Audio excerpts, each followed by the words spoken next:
Hi everyone, this will be the first video in our series about whether or not climate change is really caused by humans.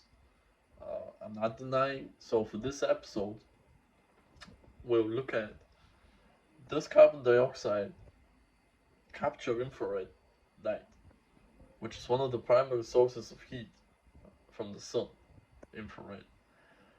Uh, that's the scope of this video.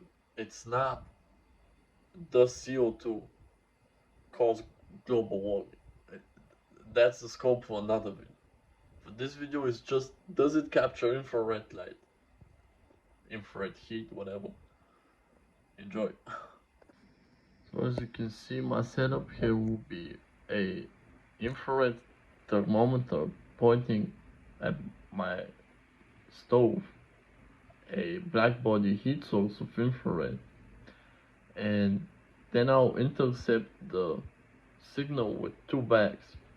One of them will be filled with air to see how much the air will trap infrared, and then compare it with a bag of pure CO2 to see if the CO2 will absorb some of the infrared and thus show a lower rating on the thermometer, because less of the infrared will hit the thermometer because of the CO2 absorbing it. So let's see if it's true. I also tested just with the plastic bag, so no air inside, straight out the packaging. So we got the plastic bag, we got the plastic bag with air, and we got the plastic bag with CO2. Also, I should point out it's a black body because it turns out these infrared sensors don't work with shiny objects, so it must be somewhere black. Enjoy. Okay, right now I'm pulling out one of those plastic bags, which I'll fill up with air or carbon dioxide. But first, I want to measure the impact of the plastic bag on its own. Like you can see, it's straight from the factory.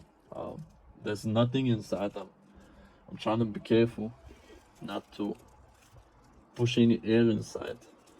So we can see the reading now. 222 something. The tolerance on my thermometer is 2%, but right now it's pretty constant. Let's put it in front. Let's see how much it drops. Like, I don't care how much it drops actually. I just wanted to show the audience the impact that the plastic bag on its own without nothing inside still captures infrared. So yeah, okay. About 20 or something degrees. Alright guys, now the final test. I'll be holding those bags like a monkey. Remember, one of them has the carbon dioxide, one of them has just plain air from the bike pump. But I won't tell you which one it is. Like, let's see if we can guess. So I'll put this one. Let's see the rating. 195 something. I'll quickly swap it.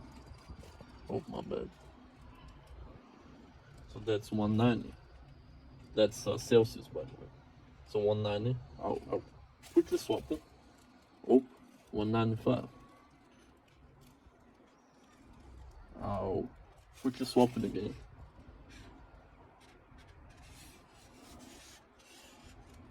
One 192. Man, it's changing so much. Like, because I'm moving the thermometer. I'll try not to touch the thermometer. So 192. Quickly swap it. 194.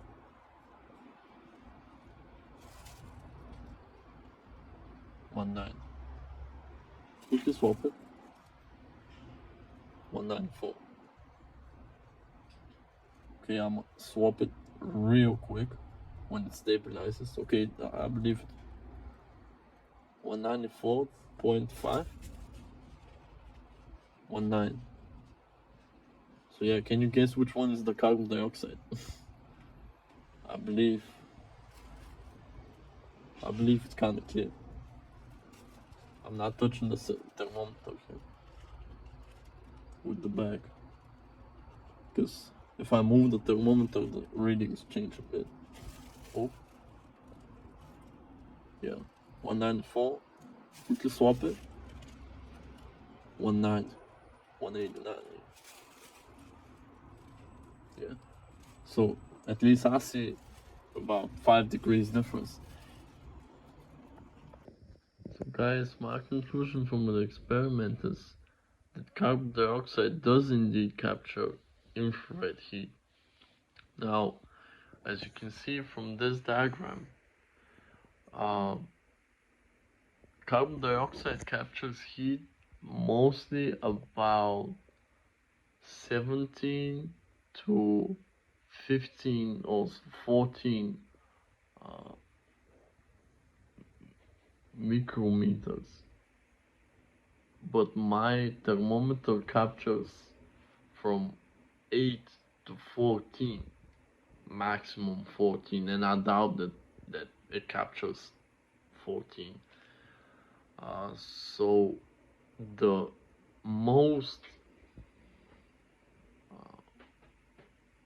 infrared heat which the carbon dioxide captures, my thermometer doesn't recognize it. So if we were to recognize around 17 or 15 micrometers, then the reading would drop even more heavily. Carbon dioxide also captures about, has a peak at about 4 micrometers, which is not on the chart, but it peaks again.